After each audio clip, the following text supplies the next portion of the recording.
Hundreds of criminals in the crowds, thousands who don't need asylum. Now that's the picture painted of the migrants amassing at our border by Homeland Security Secretary Kirstjen Nielsen. Good evening. I'm Steve Atkinson. And I'm Kimberly Hunt. She was in San Diego to see the enhanced border security. And 10 News reporter Anthony Pura talked to a man helping those migrants who says those statements are not true.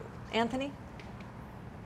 And he's been very involved with the migrants since they started arriving here at the U.S.-Mexico border. And he says that the majority of people that he's been helping just simply not what the secretary described.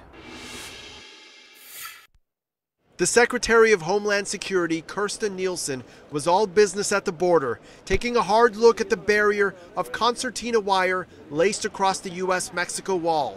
On the other side of it, groups of migrants looking to enter the U.S.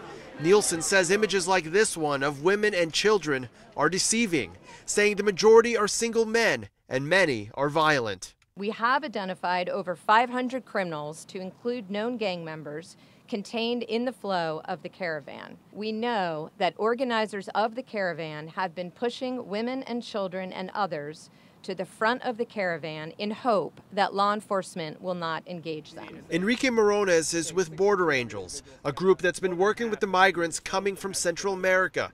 He says there are troublemakers in the group, but that's not the majority. There's large groups of children and moms that are traveling with these caravans. He also says the single men the secretary mentioned are not a threat. A lot of times they're escaping a very desperate situation in their home country. Maybe one of their family members was killed. Maybe they're looking for work to be able to send money back to their family. Wanting a job is not a basis for asylum under U.S. law. Wanting to live in the United States, not a basis of asylum. Morones says that's true, and the U.S. doesn't grant asylum often, so many won't try to get in. That's why a lot of them settle in Mexico. Yesterday, a judge barred the Trump administration's decision to deny asylum to migrants caught entering the U.S. illegally. Secretary Nielsen made it perfectly clear today that they will be appealing that decision. Reporting live from the U.S.-Mexico border, Anthony Pura, 10 News. Anthony, thank you.